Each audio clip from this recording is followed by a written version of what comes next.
Man, there y'all are. How are you? It's Saturday, so I'm going a little bit crazy, going a little rogue, going a little bit off the chain a little bit today, but having a really great day. As some of you know, I didn't have internet for part of the week last week, and I just felt like, I've got to get some things done. So, got a new video done for Lifter LMS, right? We got that handled. You want to see the last video I made for Lifter LMS? I used AI for this one. This one's kind of funny. Let's do show.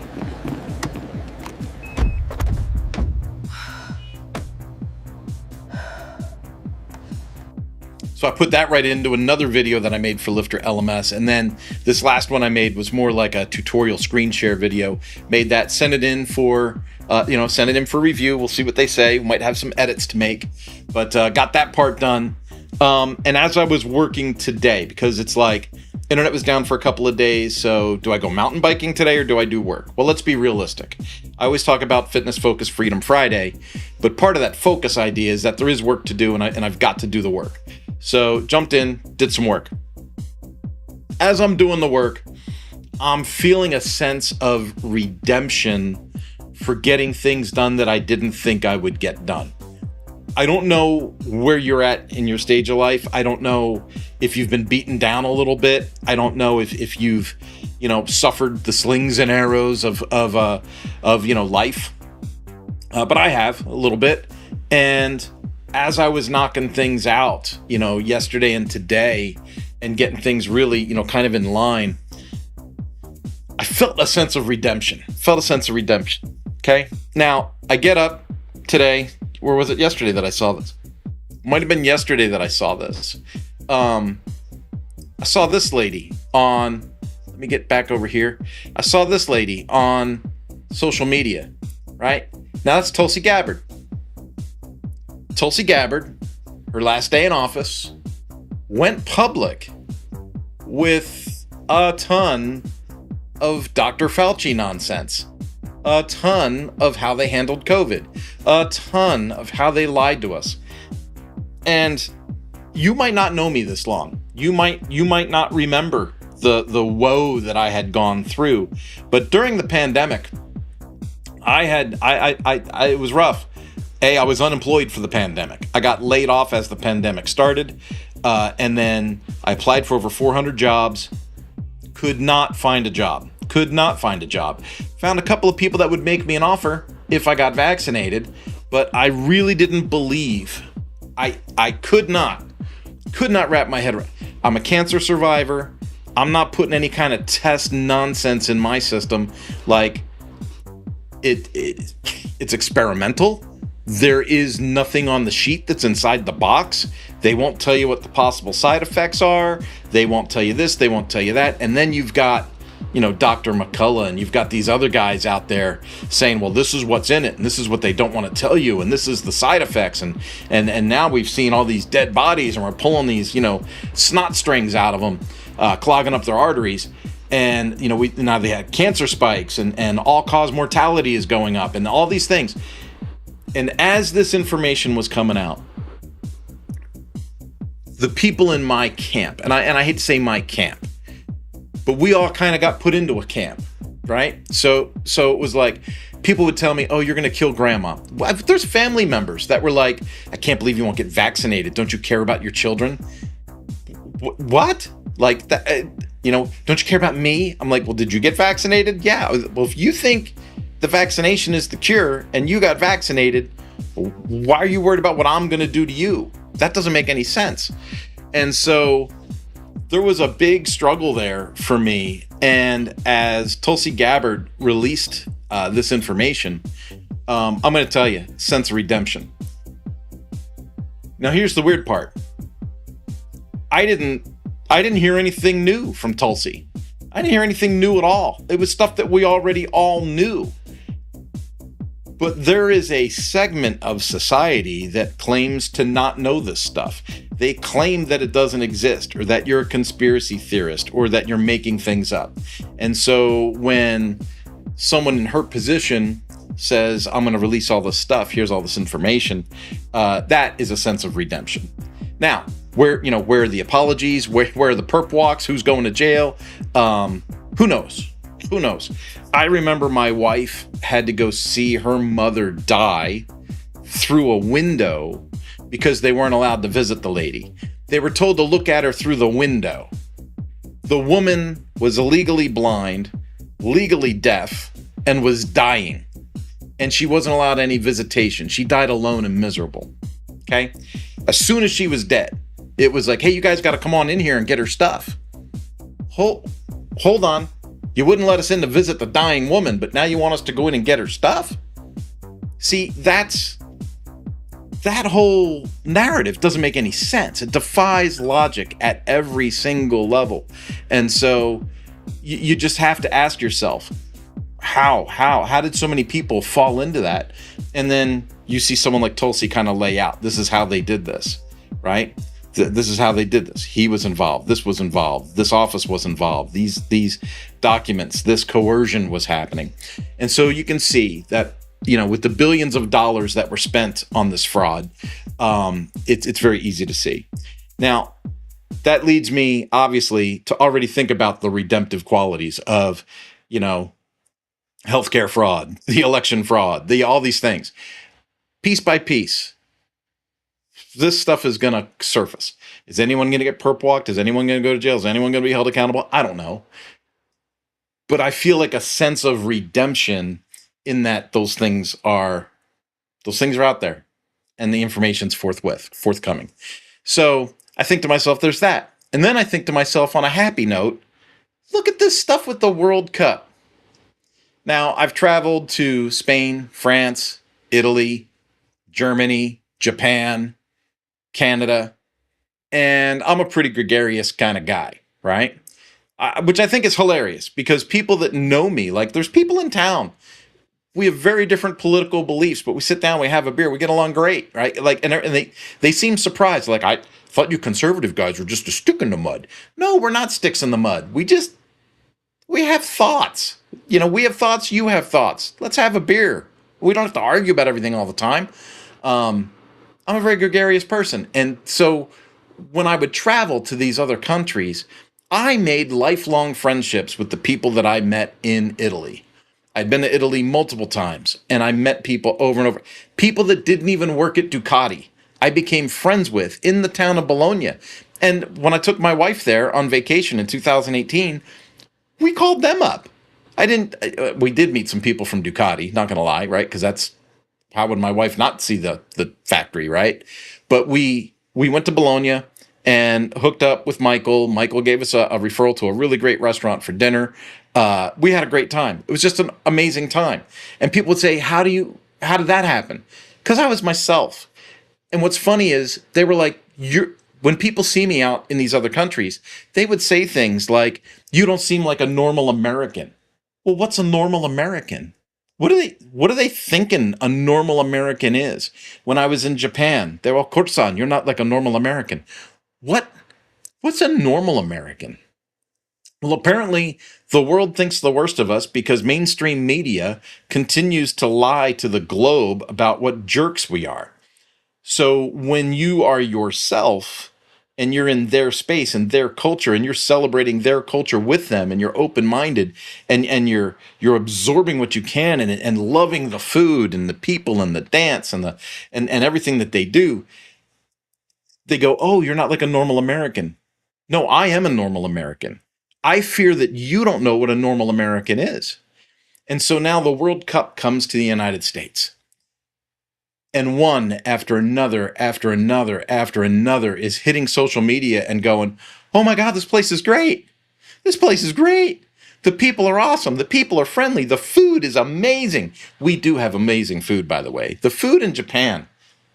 I mean, if you had a lot of money, you could go to a really good place. You could get a really good meal. Like there was that, right?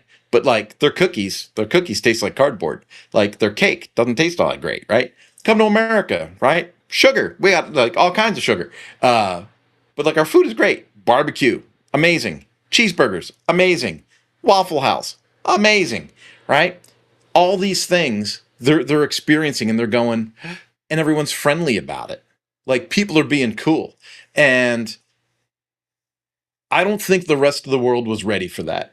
I don't think the rest of the world was ready to come to Kansas and have a town in Kansas celebrate their country and root for their country to win a game in the World Cup. I don't think they were ready for that. I don't think Scotland was ready to go run out of beer, right? But the rest of the tap rooms panicked, had to do an emergency order of beer, right? But I don't think the people from Scotland were ready to come to America and be embraced the way that they have, party the way that they have, and experience friendly, gregarious, awesome people in the United States. Folks, this is a huge redemptive period of time for us. And something to remember is these people that are visiting our country for the World Cup, they're going to be here for the 4th of July. And so if they see the 4th of July and the fireworks and the celebrations and the parties, I think they're going to go back to their homeland different. They're going to go back way different. You know, they hear crazy things about us with our Second Amendment and our right to free speech and the protesting that ends up all over the news, right? They hear this crazy stuff about us. But then when they're out in Texas and they see people walking around with sidearms, right? Just open carry, closed carry, whatever. They're like, wait a minute, that guy's not crazy. Like, my government told me Americans with guns were crazy, but I'm in the restaurant with that guy and I'm not scared. Like, I don't think he's going to jump up and shoot me. Like, maybe this makes sense. It absolutely makes sense, right? So talk about redemption. Redemption. My business wasn't off to a great start at the beginning of the year. April came, boom, rest of the year's figured. Redemption.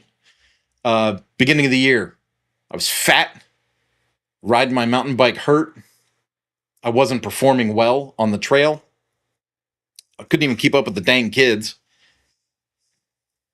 I lost a little bit of weight. I had the flu. The flu spurred a little bit of weight loss. I continued the weight loss after the flu had cured.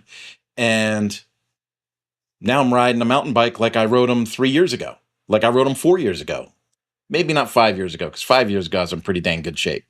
But the fitness is coming back. So right when I thought I'm going to have to get an e-bike or I'm going to have to quit mountain biking, right when I thought that was going to happen, redemption. I'm out there doing the thing. I'm doing I just went on a 20-mile bike ride this morning.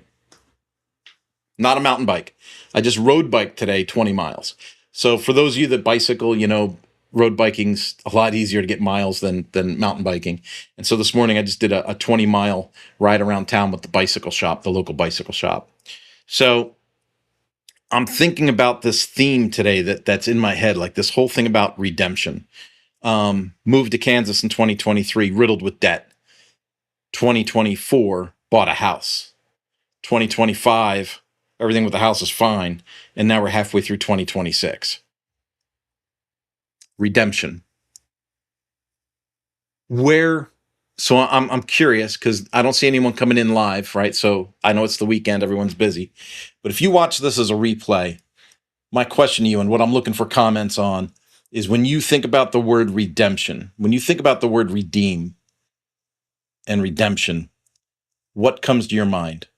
I want you to be positive. So we could, like, talking about the pandemic sounds negative, right? Sounds negative to talk about fraud. Sounds negative to berate Anthony Fauci. It sounds negative to say bad things about Joe Biden and Kamala Harris. It sounds negative to not be a friend of Mr. Obama. But at the end of the day, they did our country a horrible disservice by lying about the pandemic and by trying to force people to take this vaccine and tie your income to whether you were vaccinated or not. You see, a lot of people are going to say that never happened. That absolutely did happen. That absolutely did happen. Government employees were told, get vaccinated or go home. Get vaccinated or you're going to get let go. People in the military were told, get vaccinated or you're out. Get vaccinated or you're out.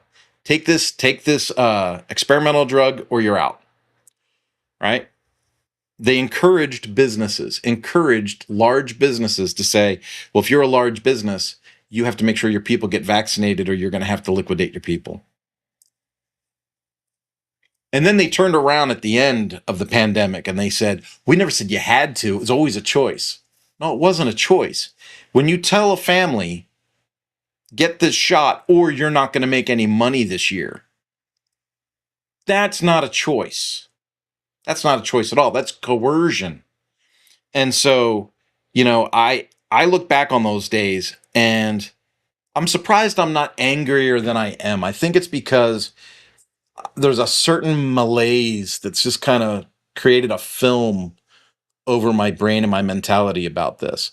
There's just a certain what do you expect? It's people, right? People are flawed. As a person of faith, I've come to understand that everybody's flawed, and it's only through our Savior Jesus Christ that we have the ability to move forward and to have some hope that at the end He will redeem us. Right? Redemption. Jesus will redeem us. So I want to be angry. I want to be really, really pissed. Like last week when my internet was down, I wanted to be pissed off. Like I was mad at myself for not being angry. I run a business out of my house. The internet goes down. I was hotspotting the phone. All of a sudden I ran out of hotspot juice. I couldn't do my work for a day and a half. I couldn't leave the house because they were going to come and fix the internet. I was just trapped. And I wanted to be angry. I wanted to be pissed off. But I had 3 years of flawless service with IdeaTek on the fastest internet signal I've ever had in my life. And so I thought to myself, well, when I had AT&T and I lived in California, the internet was up and down all the time every week. So why would I be mad at IdeaTek if I have an outage after 3 years of perfect service? And then when they came over, they were like, yeah, this patch cable needs to be replaced. Would you like us to upgrade your router? And they upgraded the router. It didn't cost me anything extra. And I was up that day. Redeemed. Redemption. So my question to you is, where do you see yourself day to day, week by week, month by month, where redemption becomes a theme? And I want to bring this up because I think a lot of us experience redemption, but we don't acknowledge the redemption. So that's why I wanted to bring it up. Where are you at in your daily, weekly, monthly walk where you think to yourself, this wasn't going to make it, and then it did make it? People told me this wasn't going to work. It did work.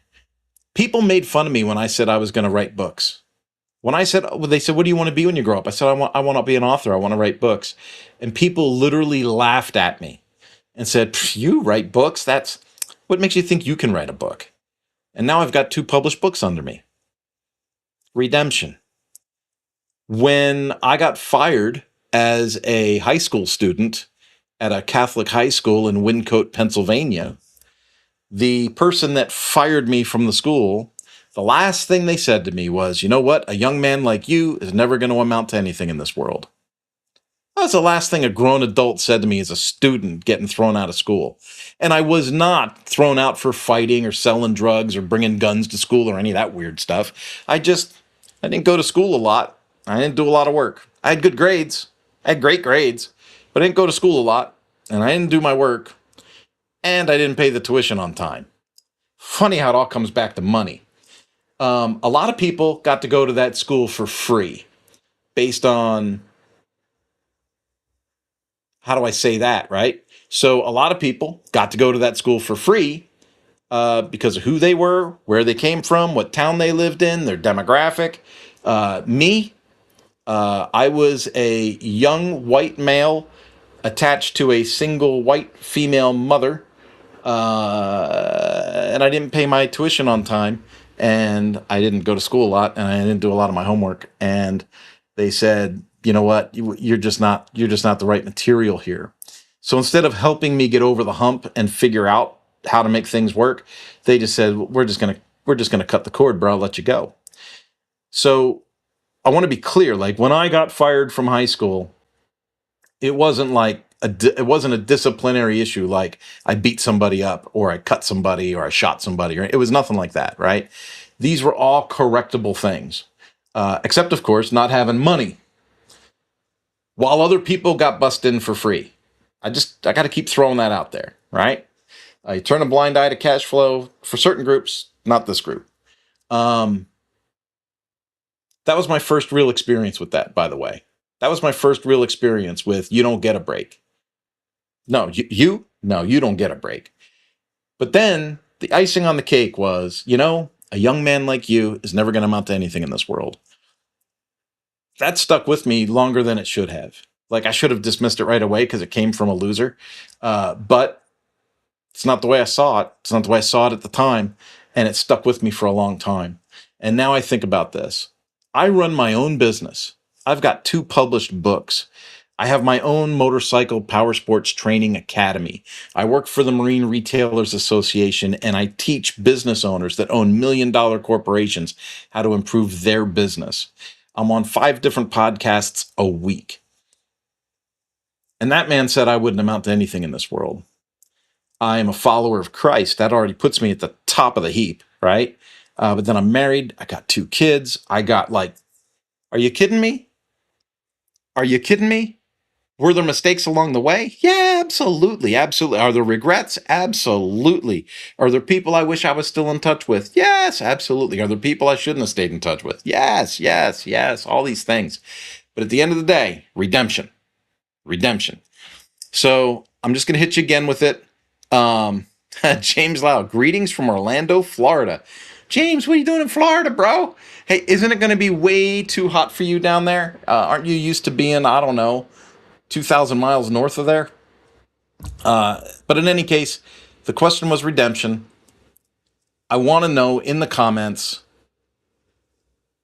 what have you been redeemed from? Remember, to redeem something, to pay for, to get your ticket, right? So if you are trapped and someone releases you, they redeem you.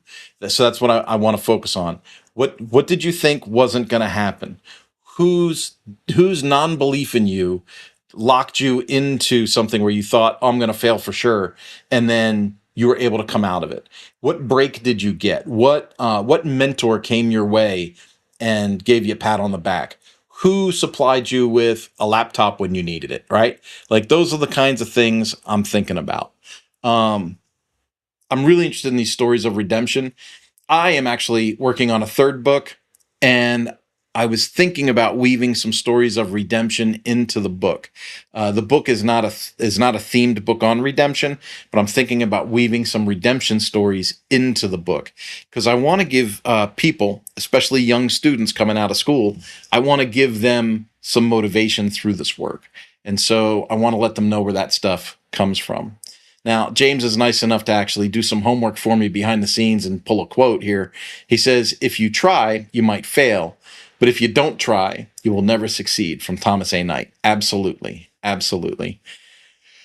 James, I've talked everybody's ear off. I hope you're having a great time in Florida. It's good to see you, man. We got to get together and do another Zoom call or something just to catch up. All right. I'm going to take off. I got a couple errands to run, and I got a lot more work to finish up today. So like I said, the redemption for me this week is A, I've got work to do. B, my internet's back on and is running flawlessly again. Hopefully another 3 years of perfection coming my way. The house is doing great. Kids are doing great. Wife's doing great. All my cars are running right now, right? So I'm not actually trying to fix cars in the driveway between phone calls. That's nice. And I'll talk to you guys later. Have a good one. Bye-bye.